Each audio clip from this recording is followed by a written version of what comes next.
morning, folks, and welcome to another session of The Wise Asylum. I'm expecting many on here tonight, and if you are, what are you doing looking at my ugly mug on a day like this? Glorious sunshine, summertime. So I'm not expecting anybody or many here tonight, and I don't blame you. But it is an important game I want to play tonight, i.e. I want to create a picture that's been forgotten, or indeed probably not even recognised by a lot of people. Obviously I'm always trying to simplicity. What's going on? Find out what's gone wrong and then find the easiest way to undo it. Of course, the world doesn't work in that way. It's always looking for complexity, and it has to be really difficult and hard so that anybody that thinks themselves better than somebody else can think, I have to deal with this. And of course they don't.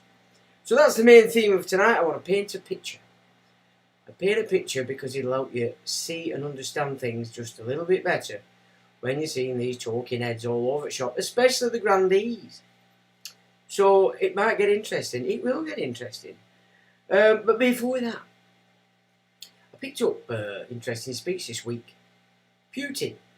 Now, I don't know exactly how old this speech is, but he was cross-referencing Russia's history under Bolshevism with what's going on in the West today. And he's giving big warnings. Big warnings, because he was basically saying, at this stage, right, you can't see the reality of what's to come if you carry on. And he gives you an insight into it. And what he focused to was this idea of reverse racism. So in come the immigrants, they hate you, but then turn it on you so that you're the racist. Is that not what's going on all over the West through these co-opted medias and politicians? Yeah, all these talking heads, all compromised, all completely, or obviously enjoying it and loving it. But further on, we're going to look at just why so many of these talking heads talk such bollocks, in direct contradiction to everything that they were supposed to stand for, even back when they did have the light shining on them, because many of them now were in the House of Lords. So we're going to have a little look at this House of Lords and why the government have been able to run riot since 1999. And of course, remember, 2 years before that, who you had in? The uber-communist Gordon Brown, who had sacrificed his firstborn and his little imp friend and puppet of Lord Levy, which means Rothschild, Jacob, through the likes of Peter Mandelson, Tony Blair. And he's back on the scene, is he not? Let's not forget what that man did. Let's not forget what that man represented. But more importantly, for those over here that are not necessarily of our cultural heritage,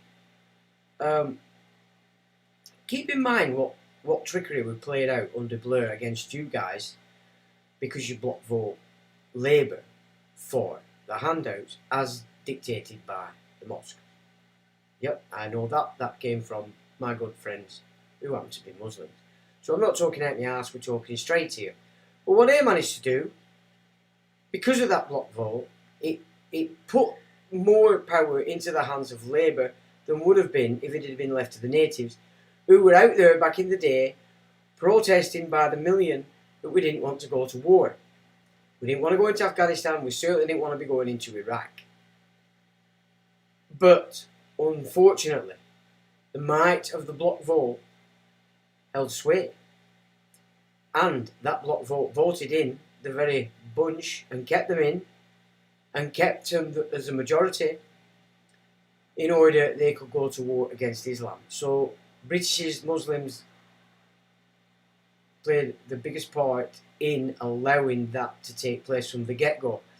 And that's the trickery, the wizardry that these freaks use. Because big powers behind Tony Blair and Gordon Brown, huge powers.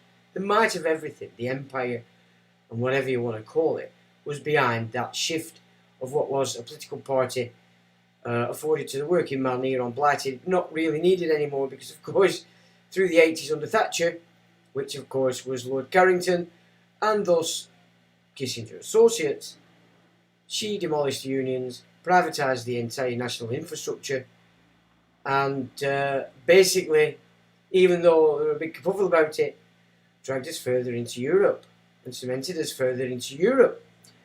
And there were a real muckraker amongst that cabinet, if you remember back to the 80s, because the Conservatives had a huge majority of what we would call, or what they called, Eurosceptics back in the day. And that was the problem for the Crown in order to shift us into Europe.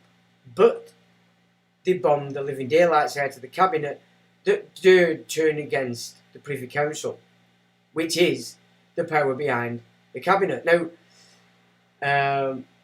we looked at what the cabinet was from the eyes of a particular expert some time ago, but basically let us know that the cabinet is actually a body that has no legal status, but yet it is the Privy Council that is tied to it. So therefore, the Privy Council chooses the cabinet. So it doesn't matter which political party anymore. It's irrelevant, because all those that are cited to be cabinet members are chosen, are puppets, and are doing exactly what they're told by the Privy Council. Now, Rob B, back in the day when I met him in Derby, relayed to me the fact that in his findings he'd come to understand that the Privy Council acted for the absent king. Well, we might say, we had a queen, did we not? From 1954, we did indeed. However, we also had no monarch 3 days after her coronation, when she took the chair of estates. So, be it the case that it is for the absent king, so if there's a queen, the Privy Council still representing the absent king, or indeed, as it was, there was no monarch, so king or queen, we did have that situation from 1954, meaning the Privy Council in and of itself has had all those years of the last reign to consolidate its power inside the Commons. Now, it also has achieved that through New Labour, Gordon Brown, Tony Blair, and Peter Mandelson, because they were, and Alistair Campbell, they were the big cheeses of that movement and keeping it together. Demolished the Lords. Now, up to, well, from let's say the mid-90s up to, let's say, 2007, I was very aware of the power wielded by the Lords Spiritual, the bishops. I think it was either 26, 27 or 28 bishops back in the day. And I noted, following politics back then, before I were on the internet or anything, that so much of the nonsense that were trying to be pushed through Parliament by the Cabinet was blocked by the Lords. I mean, I started to realise, after a bit of investigation, that actually it was specifically those Church of England bishops that were actually stopping so much that the Crown through the government were trying to achieve. The nonsensical stuff.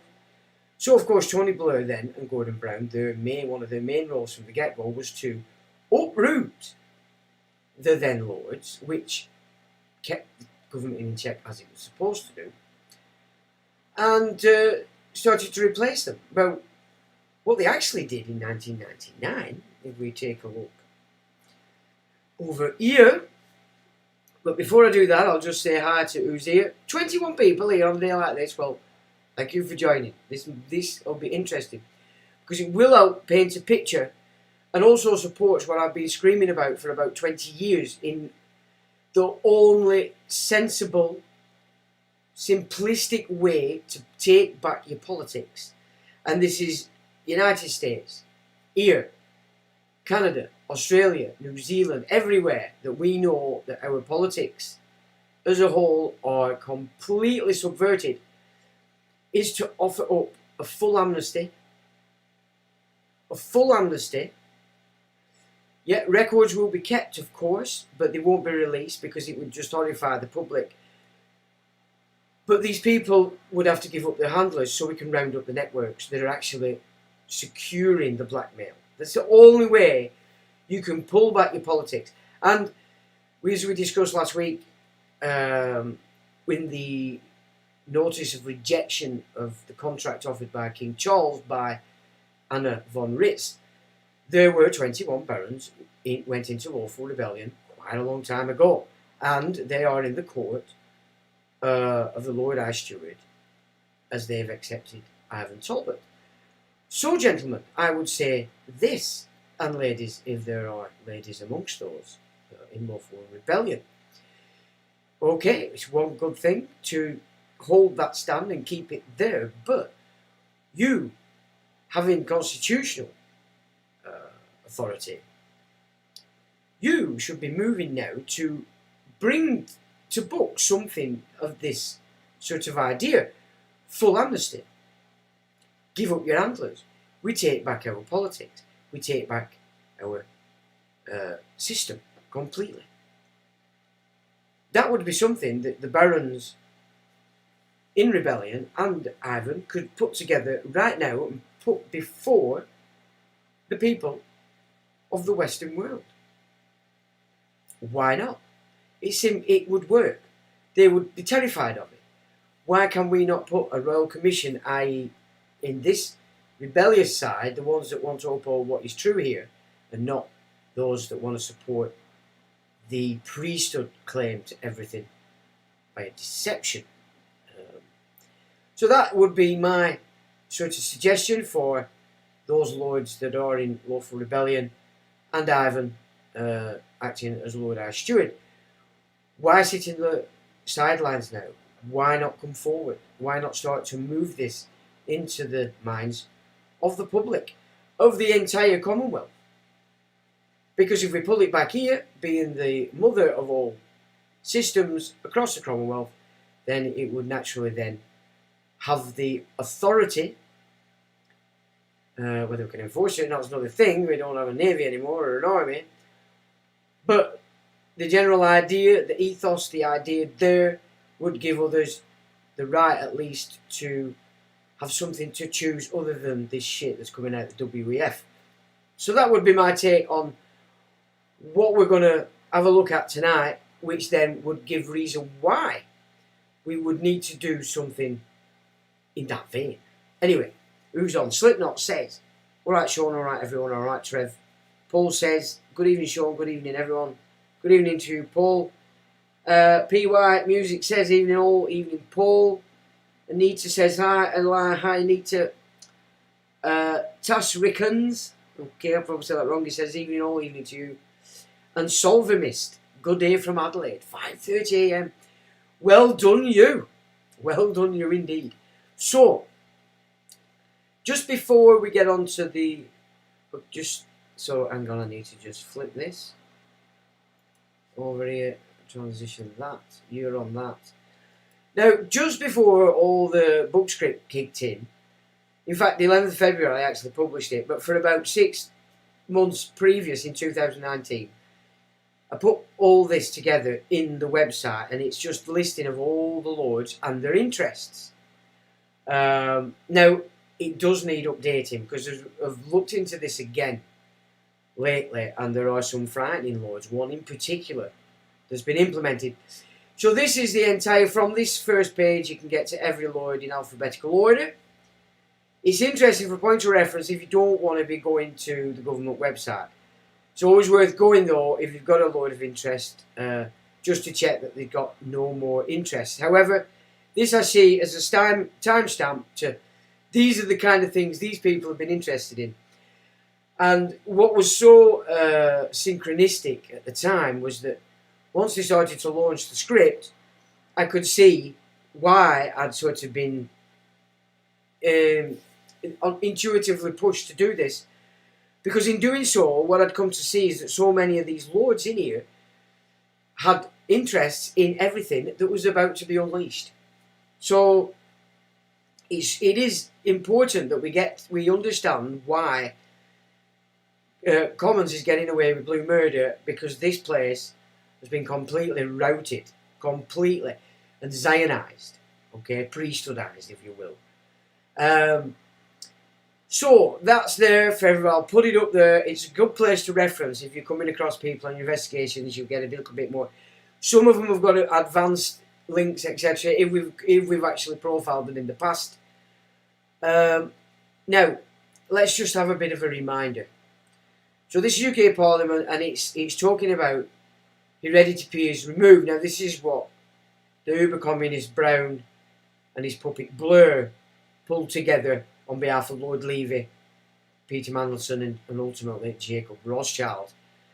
Hereditary peers removed. It says debate about the composition of the House of Lords continued until the late 1990s. The Labour government of 1997 was committed to extensive reform of the Lords, and in 1999 introduced the House of Lords Bill, which proposed excluding all hereditary peers from the House as the first stage of plans to alter the composition and powers of the Lords.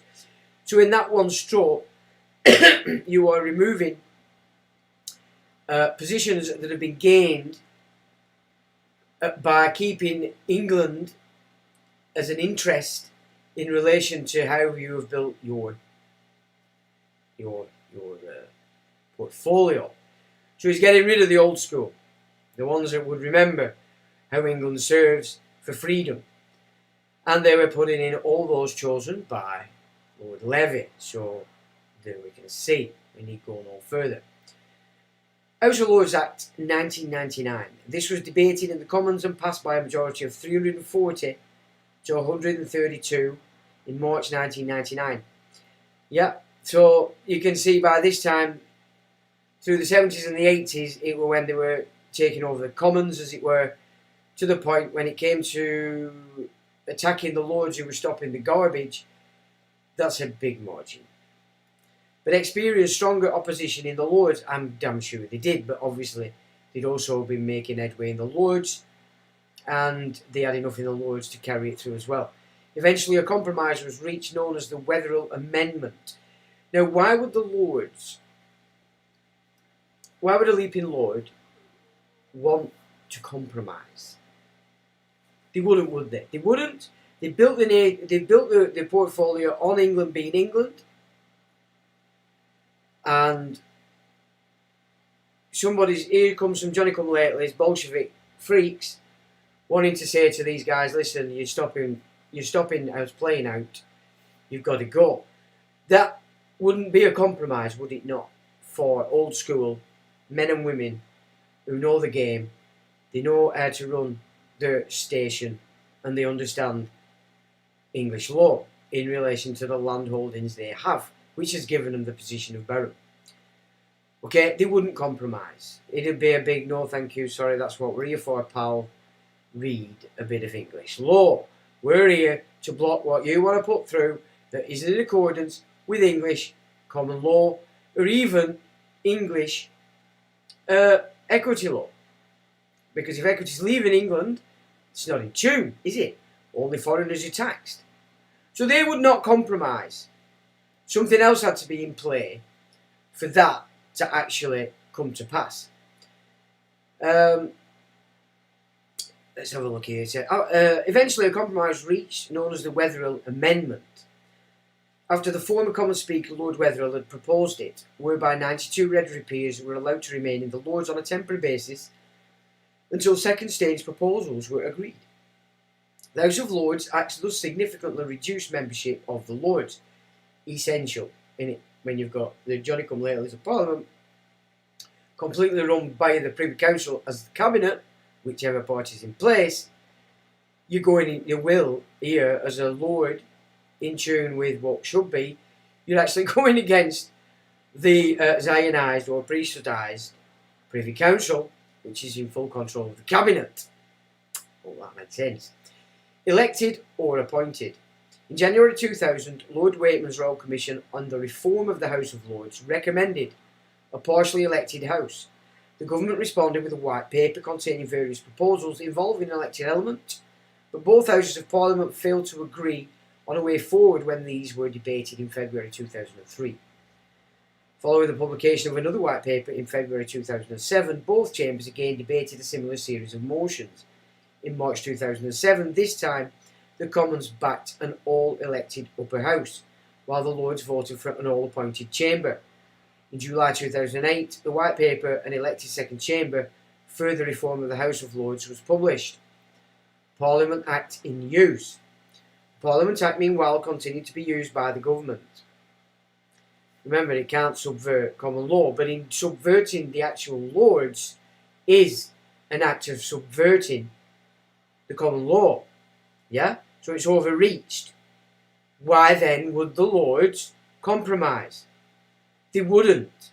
There has to be something else in play. The Parliamentary Act, meanwhile, continued to be used by the government. The European Parliamentary Elections Act of 1999, the Sexual Offences Amendment Act of 2000, and the Hunting Act of 2004 all required the Parliament Act. The 1911 and 1949 Act constituted a single act to receive royal assent. Some constitutional lawyers, however, questioned the validity of the Parliament Act in 1949, as it had been passed without Lords' assent, so it's no good. So they were right to do that. Still nothing happens. If they could fight it, because they wouldn't compromise, that would be one of the things they'd have put forward and won hands down. Government can't overreach its jurisdiction unless there's something untoward going on at the top end that nobody gets to talk about or see because everybody's focused to the bottom side. Yeah? In 2005, members of the Countryside Alliance changed the validity of the Hunting Act on that basis. Countryside Alliance, working with what? National Trust, which is now our land, held in a trust, so the use of it has now been taken by the bankers. The Rothschilds control the National Trust. They have the control in everything. Challenged the validity of the Hunting Act on that basis, but in October 2005, a panel of 9 law lords ruled that the Parliament Act was valid. So who were those 9 law lords? You can bet your life they were not old school. They were this new priesthood system. Meanwhile, despite discussion of plans to completely remove the Lords' power to delay government bills, the legislative relationship between the two chambers remained unchanged. Okay, so the point of note here is a compromise was reached, known as the Wetherill Amendment. Not happening. That would not happen. The power of the Lords, they knew what they were doing, proven time and time again, by blocking everything that was demented coming through New Labour. So something else had to be going on there, without a shadow of a doubt, and we need to understand what that was. So, that now I need to come and I have to remember to transition, and I have done. I'm getting good at this. Now, here we go. We're just going to use, to kick us off, the example of one particular. Love him or hate him, Michael Heseltine, a right muckraker in the time of Margaret Thatcher. He was into Europe.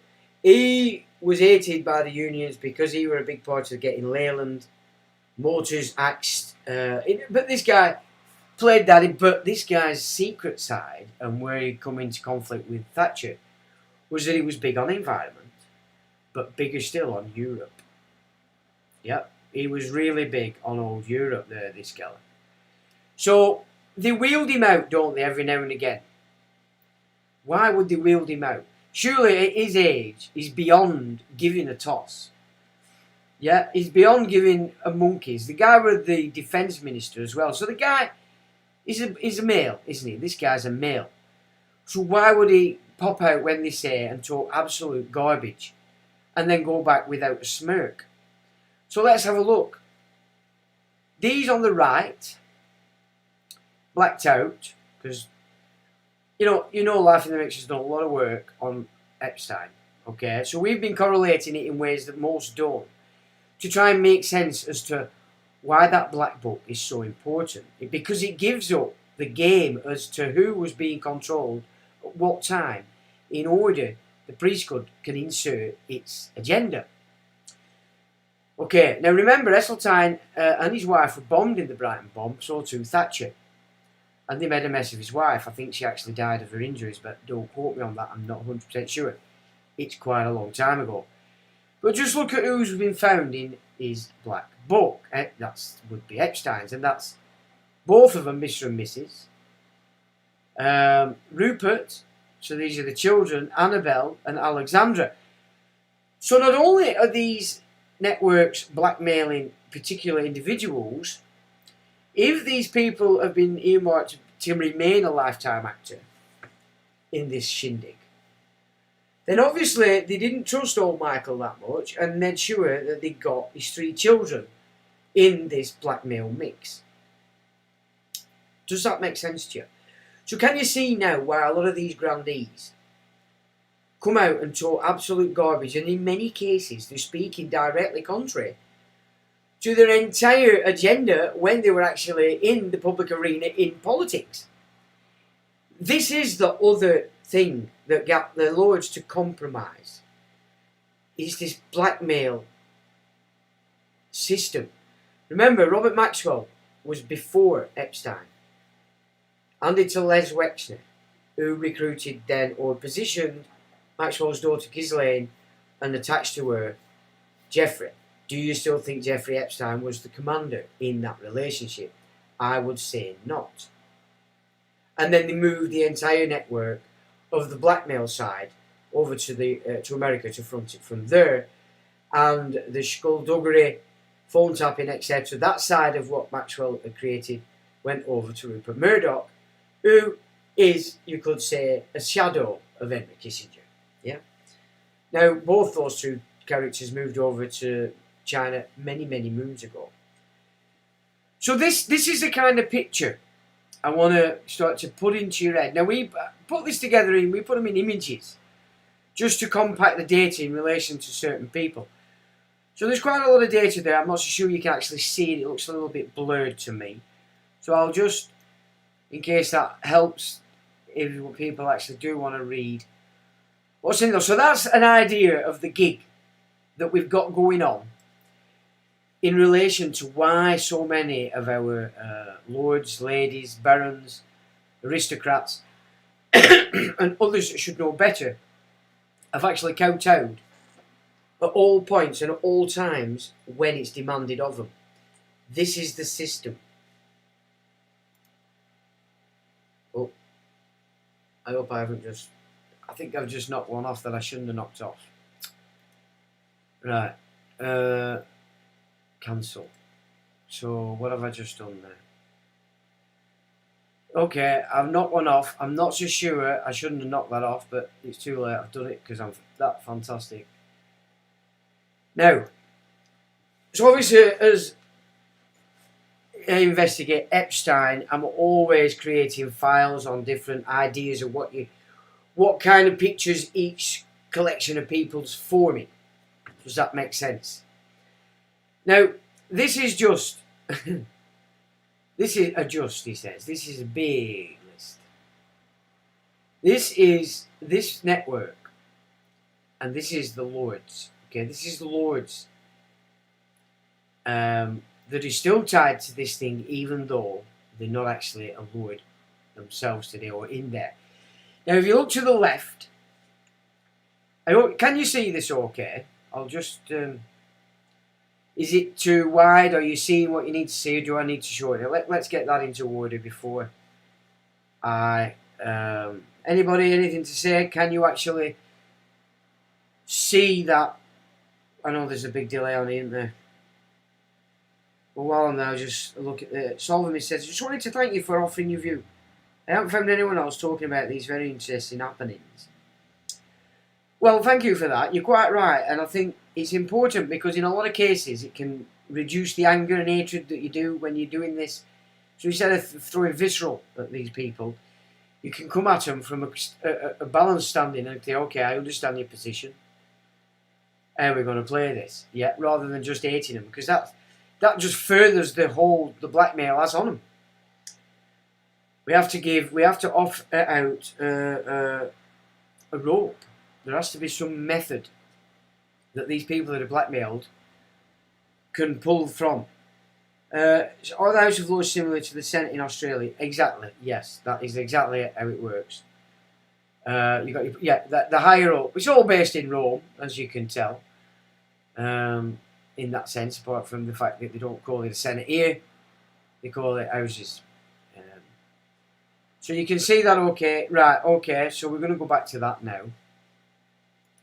Right, I just wanted to check that you could actually read this as I go through it. Now, obviously, I might be able to put this up on the website, but it's not complete, so I do intend to put all this together, obviously, as a report for the website, which will have a lot more data.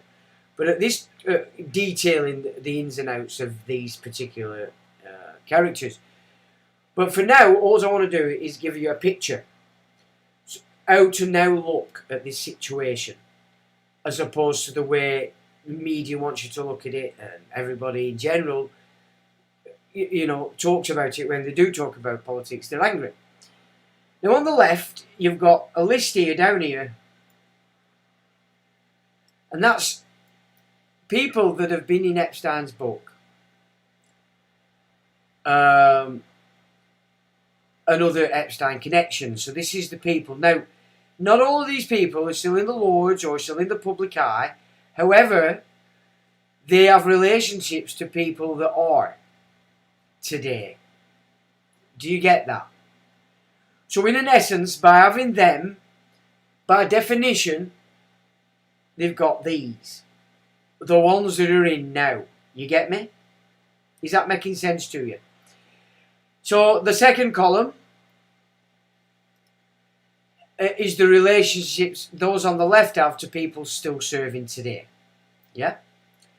Then we have the political party they're affiliated with, the position they're holding, the actual title they've given themselves, because you know they like the titles, and the name of the actual individual.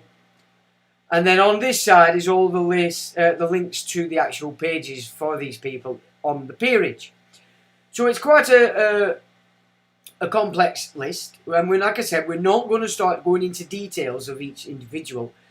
I want to show the picture of how this network, even though a lot of people are ancient and gone, they're still tied into the blackmail because, of course, family members, as it passes on, who's still in power. They're still there, you know, operating the levers of power. Now, so many of these people have been excluded in the 1999 thing, so we can suggest or surmise that any of those that were excluded were the targets for the blur or brown blur Reich. Yeah? Look how many of them were kicked out but kept in line because the next in line are in there. There's uncles, father-in-laws, grandfathers. But they're all still interconnected, but more importantly tied to Epstein. Okay? Or the network, because it's much bigger than Epstein. So there you have this is the picture, and just look at the state of this. I mean, we'll just go through some of these. The Agnews, Albemarle, Althorpe, so that's Charlie Althorpe, that's Diana's brother. Viscount William Astor, Bamford, that's Sir Anthony and Lady C, George Alice Bamford, Lord and Lady Beaumont, Conrad and Barbara Black, Bruce and Penelope Bossum, James and Lucinda Bruce, Mario Aradne Calvaro Platero, Pauline and George Case, Aurelia Stevenson Cecil, Rachel Cordell, Rupert and Camilla Cordell, Marina the Viscount Cowdray. We did some investigating on that lady's home ground back in the day. She is tied to the Pearsons, so Malcolm Pearson. Pearsons did have their publishing empire in Shelmex House, which is next door to the Adelphi. In front of both, in between them both, is Cleopatra's Needle. Yeah, the other one being in New York. So that would be Marina the Viscount Cowdray. Yeah, these are blackmail people, you see. Remember this. And of course, UKIP was the end product of what was the Eurosceptics divisions that they kept creating through James Goldsmith first, etc., etc. And eventually they just sidelined them because UKIP were pretty clear it's UKIP, UK, the corporation, not anything else. And though that shindig were were overseen by a Russian claimed to be Jewish guy called Eric Beckhoff, whom in 2010 David Cameron, another one who had to sacrifice his firstborn, did present as the saviour of the Conservative Party, without whom there would have been no Conservative Party for David Cameron to lead at that time. So that was the guy behind all the skullduggery in order to remove the power of the Eurosceptics that existed in the Conservative Party. So I don't know whether that's just brushed your memory slightly. Henry Titania Diabo, William Dartmouth, Earl and Countess of Cass and Ted Derby. Again, the Derby's in there, Cass and Ted Derby. Lucinda Edsel, Charlie and Amanda Ellingworth, Mr. and Mrs. as above Ellingworth again. David Faber, Sally and Brooke Johnson Faber. Right Honourable Rupert Fairfax, Martin Fiennes, Ralph Fiennes, yeah. Susanna Fiennes, yeah. Mr. David and Lucy Karina Frost, so that's David Frost. Lord and Lady Guildford, Andrew and Emma Gilmore, Edmund and Emily Glentworth, Isabel Goldsmith, David Granby, Lloyd Grossman, yeah, how many times have you seen him on the old box? Clementine Hambro, Lord and Lady Hanson, the Right Honourable Robert Hanson, Nicky Haslam, Claire Hazel Ivy, Mr. and Mrs. Esseltine, so that's Michael and his missus, and his three kids, Rupert, Annabelle and India Hicks, Hetty Hoffman, Kit and Georgina Hunter, Gordon, Kit and Georgina, Nick Hurd, Charlie Ind, Gemma Kidd, Michael Lord Levy, that's the toss bag behind that pretty much handled Tony Blair throughout his time in politics. Alex and Jacqueline Lindsay, David Linley, David McMillan, Peter Mandelson, Eddie Manus, Miss Lucy Manus, Alistair and Romilly McAlpine, George and Claire Milford Haven, Rosa Monckton. You remember Lloyd Monckton? Fryplan, Tertius and Clara Murray, Hetty Newman, Mr. and Mrs. John Newman, Honourable Thomas Knoll, William and Arabella Oswald, Mr. James Palumbo, Peter Palumbo, Honourable Charles Pearson, David Putnam, David Rocksavage, Tanya and Robin Roderick, Hannah Rothschild, Lucinda Royal, Duke and Duchess Rutland, Mr. Jamie Sainsbury, Rupert and Millie Solmes. Now then, this is an exceptionally sinister recent admission to the Lords on a peerage from Boris Johnson. And we'll have a quick look maybe at his portfolio, but it's in fact, I can't, because I can't get on the website to it off the Safari. I'm having some problems with the Safari browser, but I will be able to put it up on the under this video. And it's Michael Spencer, Ruthadia Club and Kenya. But he's very tied into a place Epstein used a lot, the Muthaiga Club in Kenya. But in looking at that, finding that, looking at him, oh my word, have we just got a big Johnny Come Lately player in here fronting what? Well, Privy Council. Hugo Swire, Mark Swire, Jenny Swire, Sophia Swire, Harvey Victoria, Charles Vivian Smith, Lord Weidenfeld, Victoria White, Alexandra and Nick Williams, Taylor and Tim Helen Windsor, Sean and Camilla Woodward, Mark and Mark's Bunter and Tracy Worcester, Patronella, not me, Ghislaine Match, Wyatt, Toby Young, you know, he's another rebel in on the GBN and all that malarkey. I mean, we outed Toby Young 12, 13 years ago when he came on the scene, like Yvette Cooper and all these fruitcakes that were coming up, they've been trained as future leaders.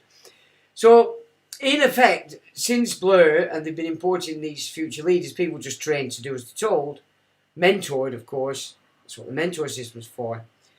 Not necessarily everybody in politics is actually needed to be blackmailed. A lot of these people are loving it because they're full-blown communists. Yvette Cooper, I'm trying to think of the name of the other guy at the same time. I can see his face, but I can't put a name to him, unfortunately. But yeah, so Toby Young is another, and Annabelle's Restaurant. So from that lady, Annabelle's son, and so these are the people that have got relationships that have been all found out, that are in the black book. So there's no conspiracy here. This is political fact, and it's political reality.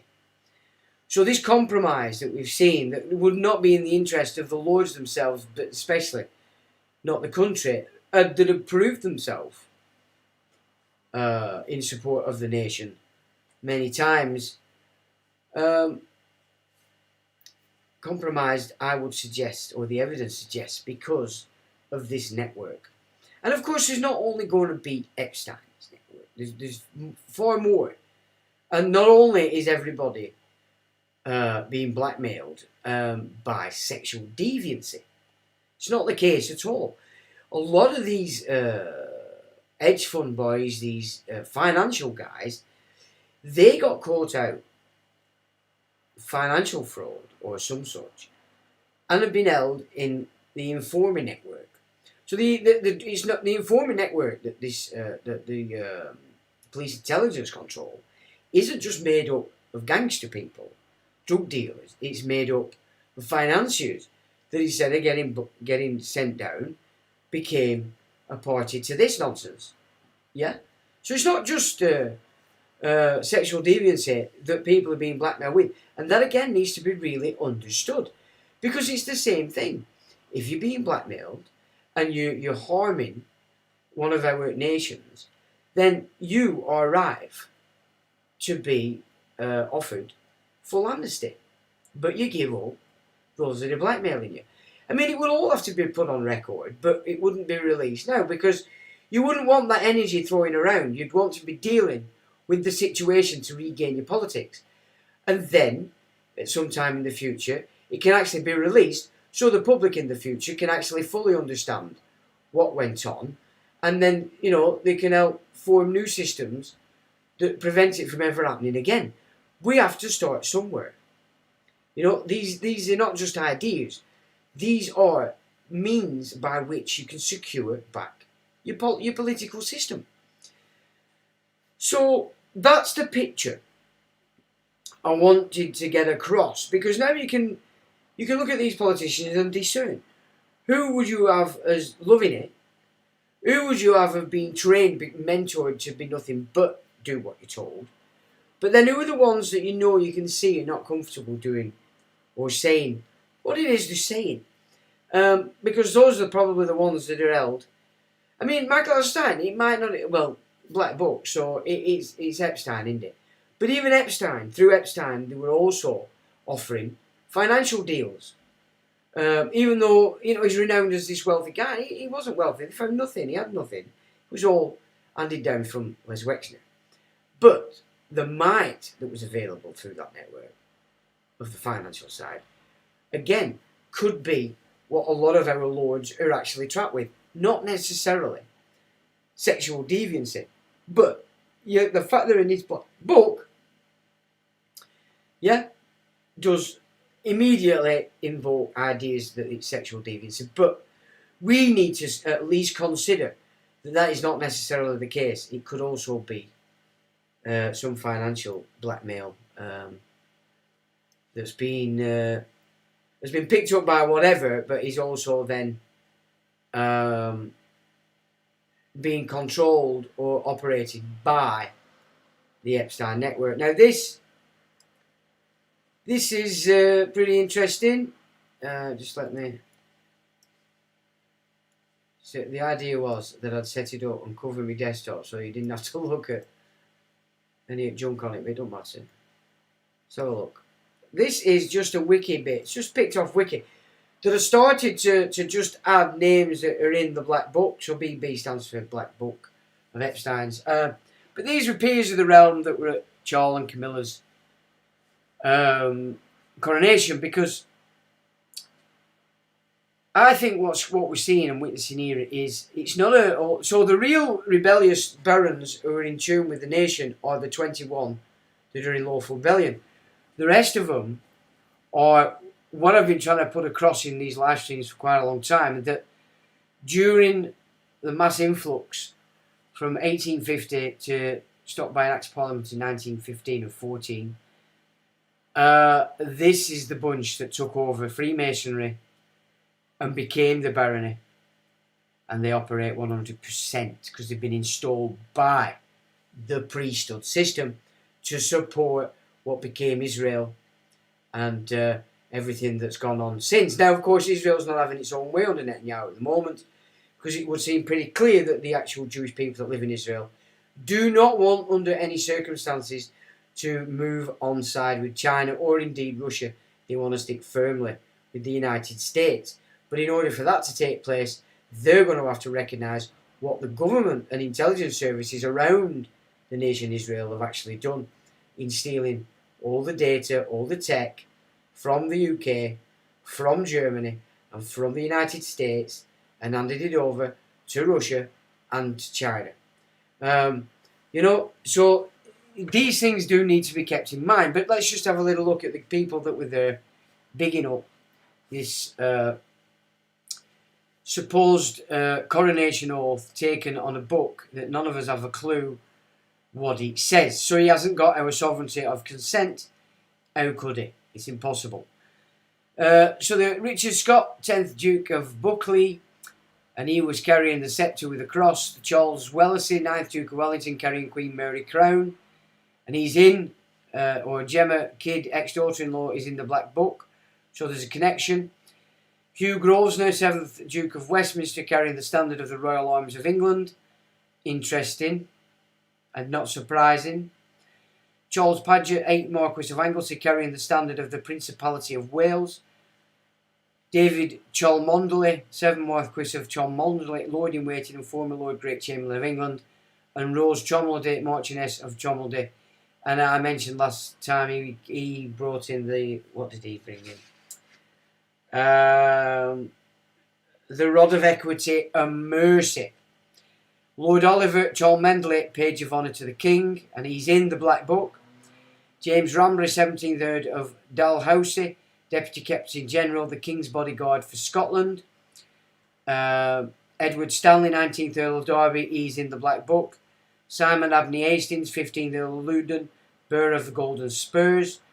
Alexander Scrime Major, 12th Earl of Dundee, Bearer of the Royal Banner of Scotland.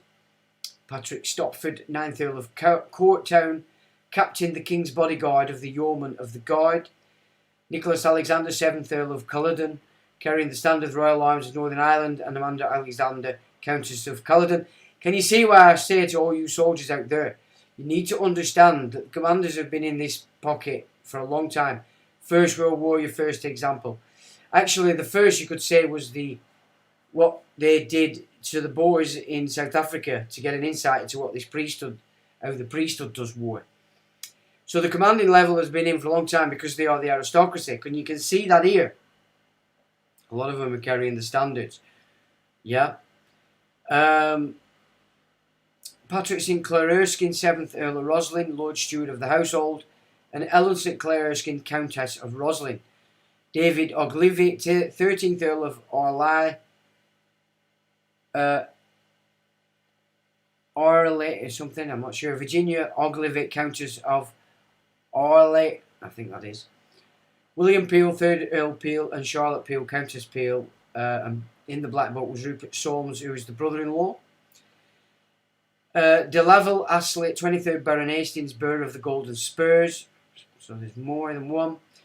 Rupert Ponsonby, 7th Baron de Morley, Master of the Horse.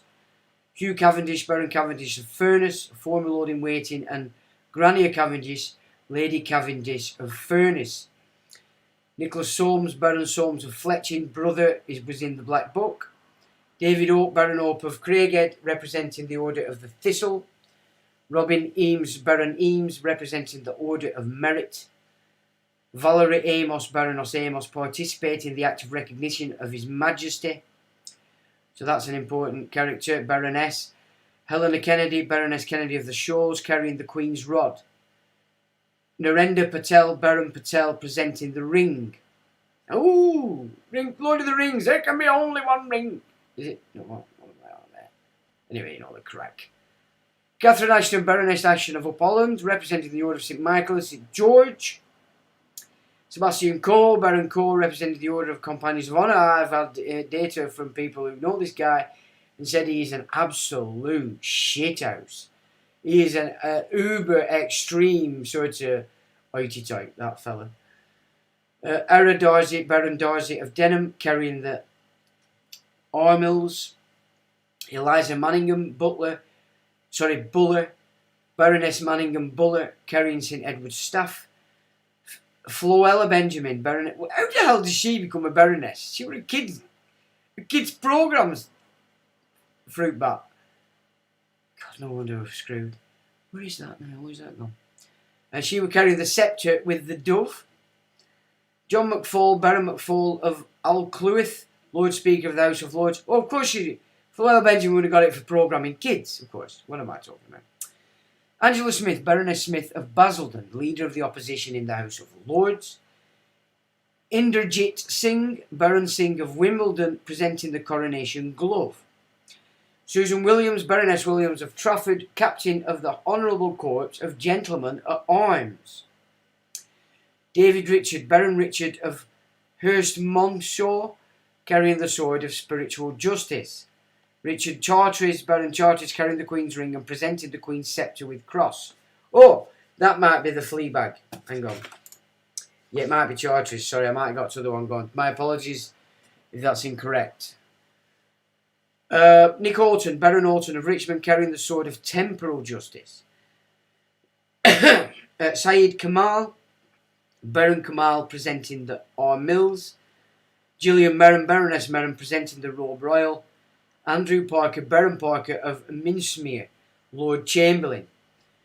Stuart Peach, Baron Peach, carrying the sword of mercy. And Andrew Lloyd Webber, Baron Lloyd Webber, that good-looking geezer.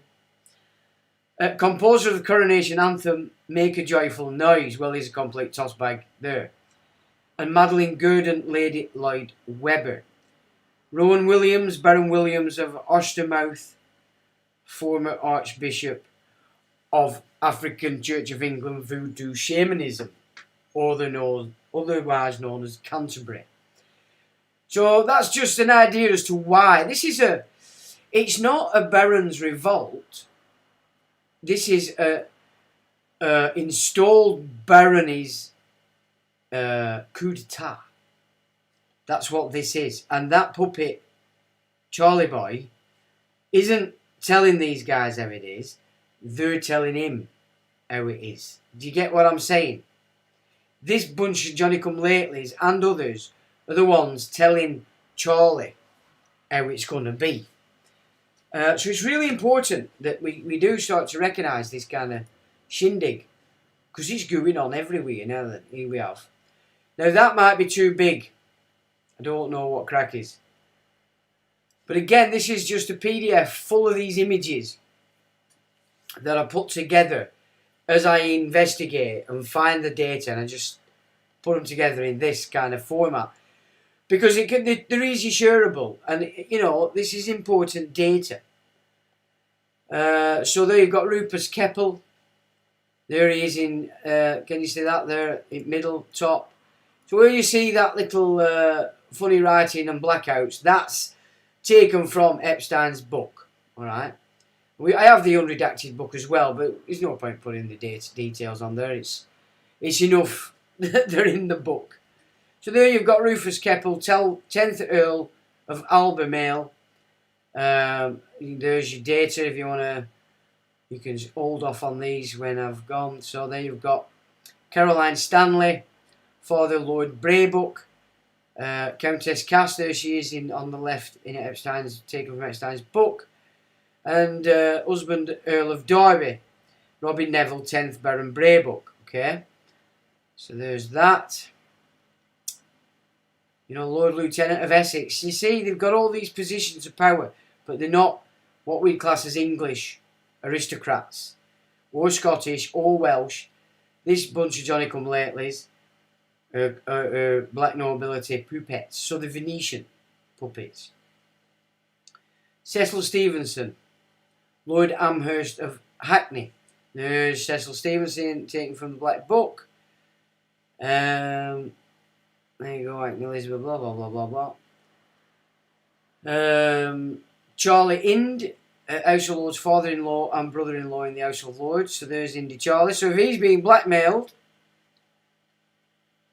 so is these guys, father-in-law and brother-in-law. Yeah, Arthur William George Patrick A, 15th Earl of Kinnoll, and brother-in-law Charles William Harley A, 16th Earl of Kinnoll. So is this picture starting to make sense to you now as to why it's important we see this? But more importantly, if Ivan Talbot is serious about his position and the lords with him and others, then this is the kind of data now that is evidence to show we demand with immediate effect this baronial investigation and offer of full amnesty. Lord Bicester related to Charles Vivian Smith, and Charles Vivian Smith is in the Black Book. William Tucker Lindsay Boothune, 14th Earl of Lindsay. So he's important to somebody. Oh, MacDonald. You got all these Aggie squeezers bagged, you know, I'm telling you. Lord Carina Frost, brother the Duke of Norfolk. The Duke of Norfolk is... What is he? Oh, shit. He's the guy that's responsible for the upkeep of constitutional continuity. His title is... I need to find it. It'll be here, won't it? He's the man. There you go. You know, Lady Frost, Lady Carina is his brother. His sister, unless she identifies as his brother, I don't know. Never know with these fruit bats. Duke of Norfolk, my God, that's very important. What's his title? Where are we getting here? You know what I mean, though, don't you? What? I forgot his title. Well, that's rubbish. He's the man, anyway. Let's put it that way. Tim and Ellen Windsor Taylor, father of Ellen Windsor Taylor, the Duke of Kent.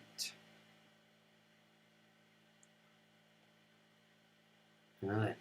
Head of Freemasonry, chaps. There he is in all his glory.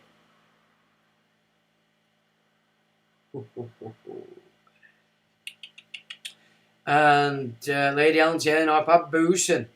There you go, Arc. So they're heavily involved in the paedophile ring Arc academies.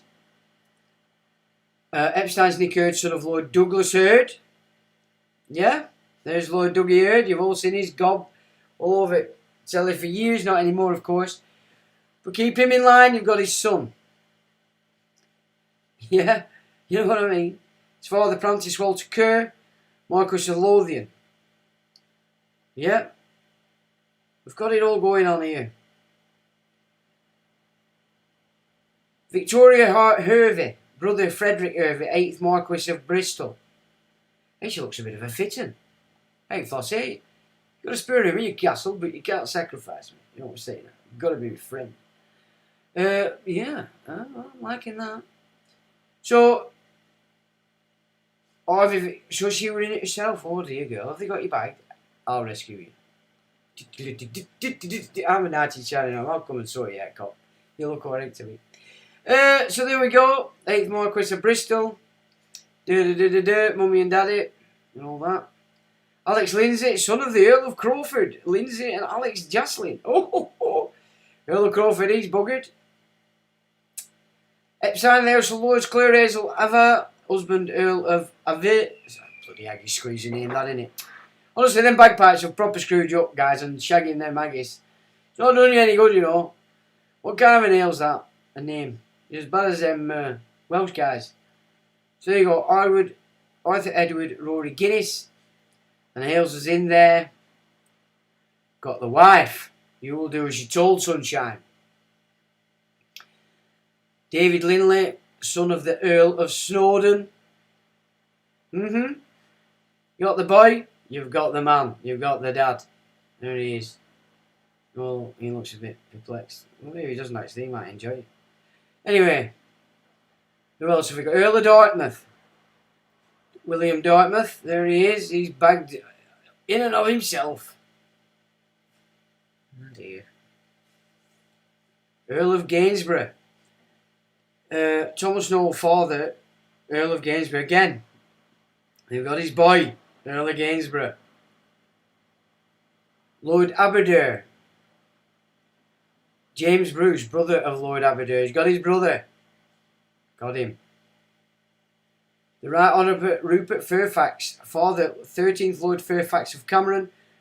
The below 14th Lord Fairfax of Cameron, brother of Rupert. The Honourable Rupert's in there. Rupert the Bear.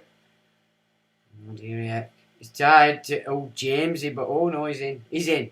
He's bagged. The boy's bagged. Michael Spencer. Now this guy's the big cheese dick. Oh, good gracious. He's this guy, got his hands in everything. He's being paraded as the richest guy in the city. And this guy will put in as a peer, Boris Johnson. So if you love it, Boris Johnson, Michael Spencer, the toss bag, another art boy. Yeah, he's in the mix as of 2020 as a peer. Have a look here. Member of the House of Lords, Lord Temporal, 12th of November 2020, life peerage. Born 30th of May 55, he's 67. Born in Kuala Lumpur, British Malaya. Political party Conservative. Spouse Lorraine Spencer, divorced. Sarah, Marchioness of Milford Haven.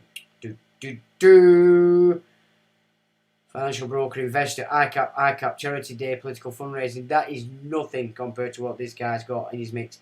I can't bring it up tonight on live for you, but I will put it underneath so you can have a look at what interest that guy's got. Then you'll start to see why Boris didn't look very happy about telling you all to go in kennel right at the very beginning. And he had to get COVID to go away, to be ill for a little bit, to come back with verve, more fervour to get it cracked on and done. So now the link to this guy isn't direct as in Epstein's Black Book. However, he used to be found mooching about at Muthiaga Club, which was a regular haunt of said Epstein. Alright? But Milford Haven, George and Claire, or in the little black book. There you get it. Can you see? Lucinda Royal in the book herself, bagged. Yeah. Father Lord Fanshawe of Richmond, husband current Lord de Morley. House of Lords Rupert Charles de Morley, husband of, yeah, Dirk. You see, look, you get these people, you get one, you get more. Yeah? She's clever stuff, isn't it? The Eckstein Network, Gemma Kidd. Gemma Kidd married Arthur Wellesley, son of the Duke of Wellington, Arthur Charles Valerian Wellesley. Gemma Kidd, in she is. Dun, dun, dun. Duke of Wellington's not going to get up too much this time, is he? He's got his missus. There he is. What an ugly fluff. Why has she fancied him? Is it just breeding, money, or is that a mask he's got on there? He checks it off only for his flossy. I don't know. Anyway. Lord Guildford, 7th Earl of Clan William, is deceased. Lord and Lady Guildford, they've both been in it. Bagged.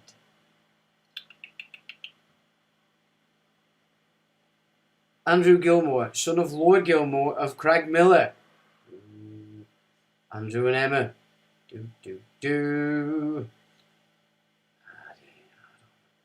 Bagged. House of Lords, Lord Levy, the toss bag behind, or the monkey, Tony Blair. That is a shit. A shit and a half, that. Lord Mandy's his best buddy. Jacob Rothschild's an even better buddy. Yeah. And there you go. What connection have I brought in there? He's absolute return for kids, so that's paedophilia. Not seeing here. Why have I put that in?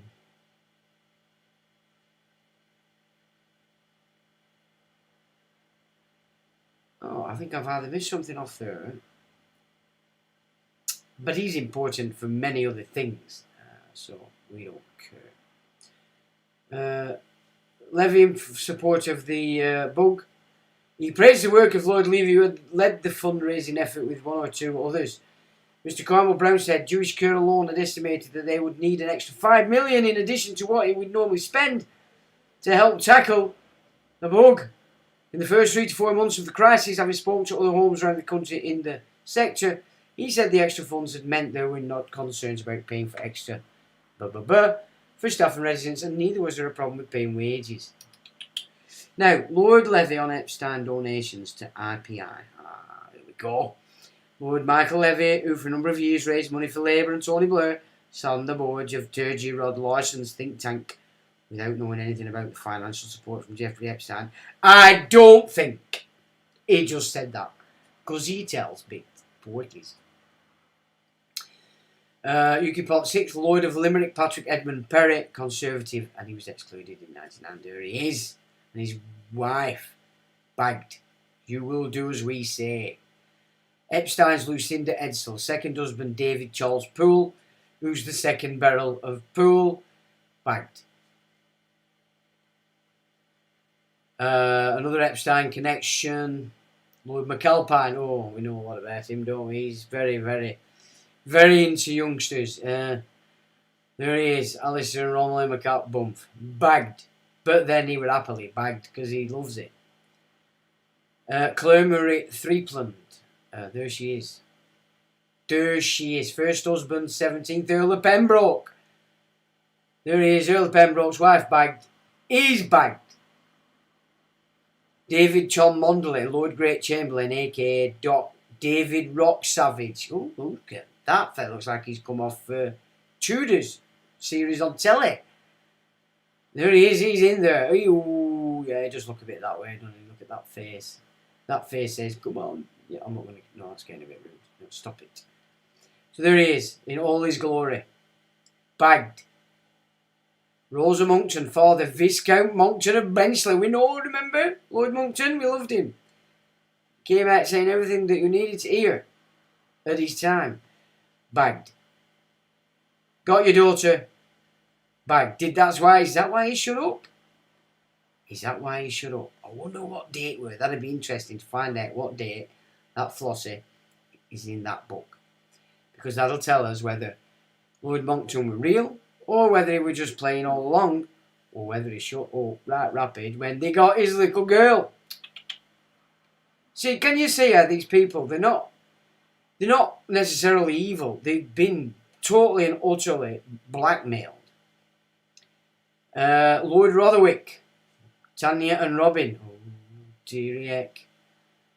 Oh, dearie, here we go. Old friend of Ghislaine Maxwell. An ex-girlfriend of Prince Randy Andy. She's also the sister-in-law of Mark Kearney, who served as the Governor of the Bank of England. Oh, shit, that's a big girlie there, isn't it? Yeah.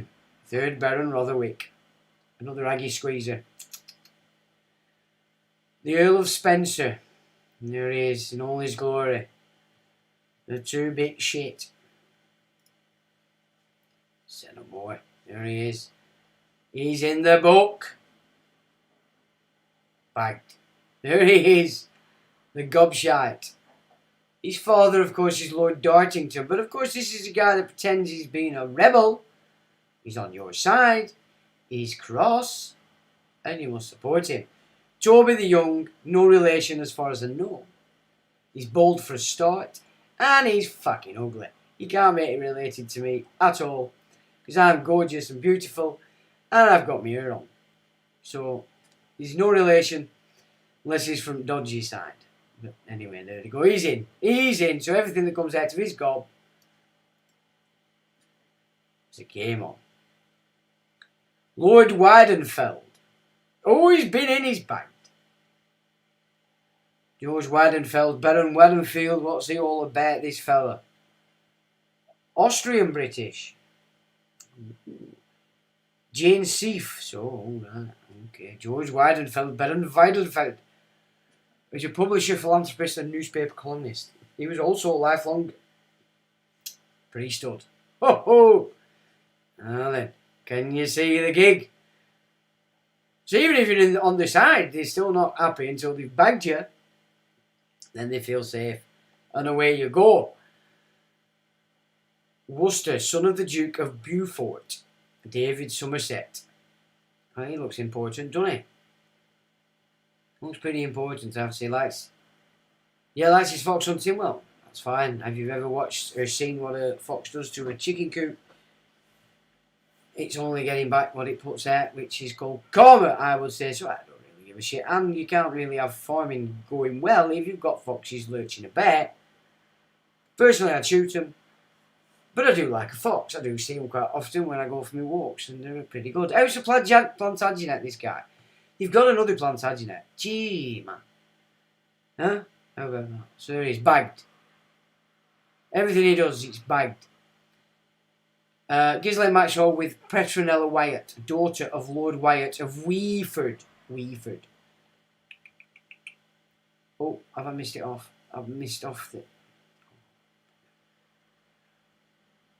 no, it's because they're into it. Yeah, who's Petronella Wyatt? Ghislaine Maxwell tried to lure her into sexual acts, invited for lesbian sex party. Muff munching.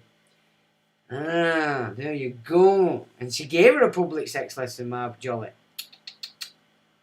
Like the Honourable Petronella Wyatt. Woodrow Lyle Wyatt, Baron Wyatt of Weeford. Oh, right. He's probably dead now. He's probably gone now. Oh, he might not be. 1980. No. Well, he's knocking on his lad. He's still here. No, he was the son. So, yeah. Never mind. That's another. That endeth the list of diatribes for you to ponder, ladies and gentlemen. And hopefully the picture that I'm trying to get in there so that you can better see what's going down in the shindig. Wait a minute. Called the House of Lords. Millard. Did that make sense?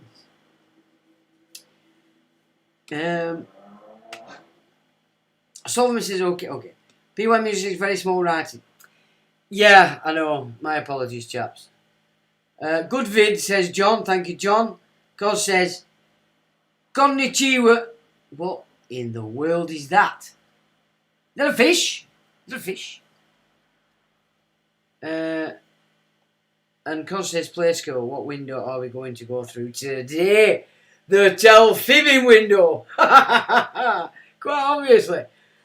So, I'm hoping that we're building up this high, the data that's required that we're going to need if we're going to actually start to try and encourage these lords in rebellion to come forward, for Ivan to come forward. Let's have some action. Let's have something that we can put our hands together with and start to put before the British public. Why not? Would that not be a good present to give ourselves? As a lot of things fall apart for them at the moment. Unfortunately, the thing that's got us is the financial side of things. They have us all by the arse with that. But there's lots and lots of things not going to plan, which is why they're desperate to get this war going. Oh, I did say we'd have a look. Well, it's done it again. It always does that, doesn't it? But it won't if I do this. I know it does because it doesn't turn up. Wait a minute. Yeah, I have to go in there. Okay, so let me just... Give me a sec, chaps. Because I have to...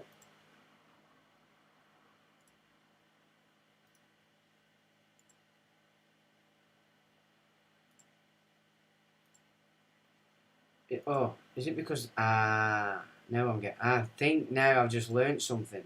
No, I haven't, because it's not done it. What an absolute disgusting Still not done it. How disgusting is that? Right, so do that. Now I do it again, and it should work.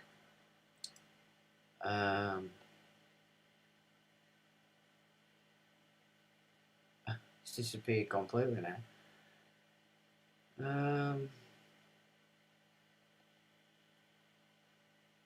It's completely gone. How's that happened? Oh. I think it's because... Yeah, because I'm on somewhere else. I'm a thick ass. I wonder if I've done that before. Here we go. So if I put us to that. Done. Transition. And I just... This... We can have a look at this guy. From Walk. And it's Michael Allen Spencer inside Kenya's most expensive hotel, owned by UK billionaire. This is the hotel that ties him in one way or another to Epstein. Little was known about British billionaire philanthropist Michael Allen Spencer, Baron Spencer, or of Alresford, until he was stopped at Wilson Airport under unclear circumstances. The billionaire, who also doubles as an MP in the UK Parliament House of Lords, was in the company of Kapseret MP Oscar Sudi and controversial Tanzania politician Lazaro Nyalandu. That aside, the man who has been best described as the richest self-made person in the City of London is a serial entrepreneur whose investments make an enviable portfolio. Walk explores his investments in and out of the country, including a hotel he owns that is considered one of the most expensive in Kenya. A business mogul, Lord Michael Spencer founded NEX Group, a United Kingdom-based interbroker dealer vested in electronic markets and post-trade business. The business, which is formerly known as Intercapital Brokers (ICAP), was acquired for a whopping US $4 billion in stock and cash in November 2018 by CME Group. Beyond the acquisition, Spencer was granted 3 million CME Group shares. He also purchased a controlling interest in City Index Group, a betting firm, in 1997. This was later sold to gain capital, making the businessman a return in excess of 80 million. The billionaire set up IPGL Group that is worth more than 1 billion in assets. IPGL Group is a private holding company that he particularly set up to make investments on his behalf and other family trusts. So he's working for a lot of people, family trusts. He's also the co-owner of Exotox, so he's not a self-made man at all, which is an investment banking boutique, an investor in fintech firms such as Veridium, TradeFeeder, and Glasswall Solutions. Spencer has also made investments in the London-based hedge fund Viewforth Investment Partners, FCFM, Element Ventures, Netwealth, Nutmeg, Numis Securities, Martin Gilbert Asset Co, and Singapore Life, among other ventures.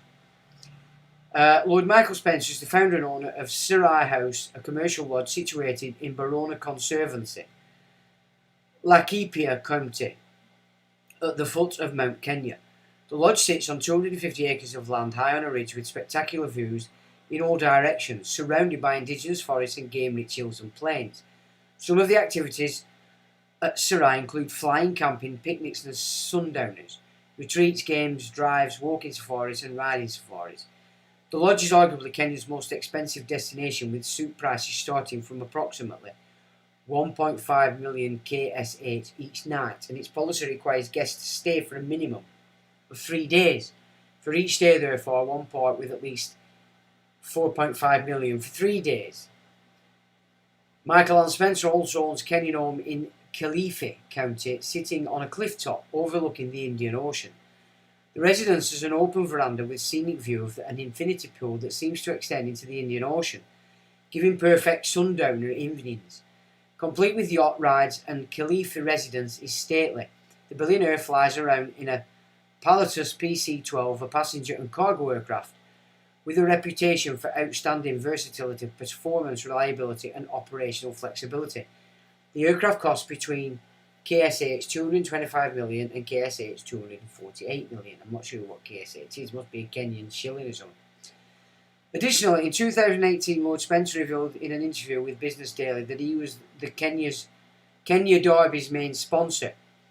The Kenya Derby is a popular horse competition regularly held at Nangong Racecourse. The rates are provided by stavisa.com.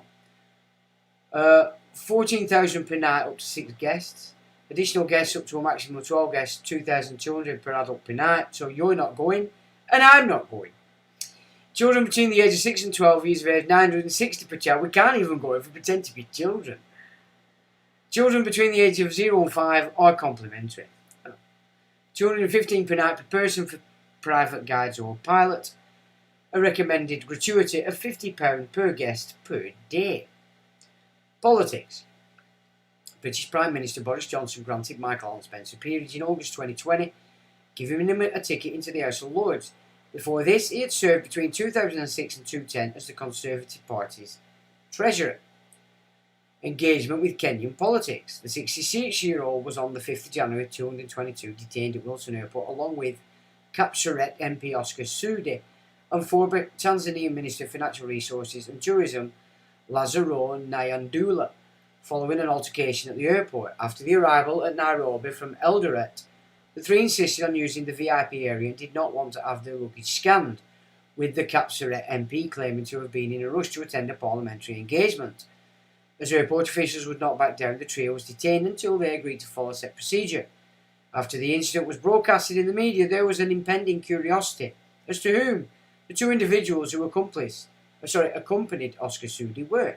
The Sunday Times Rich List in 2021 estimated his net worth at approximately 1.2 billion KSH or 180.3 billion.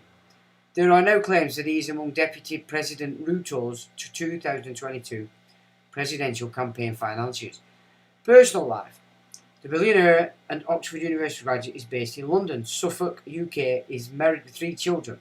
He's also a philanthropist who founded the ICAP Charity Day, where celebrities and royalty converge annually in an event where they man the ICAP desks and at the end of the day the revenues collected are donated to charities. Yeah, what charities? Come on, give us a break. So obviously whoever celebrity is going into his mix, they're pumping his spiel.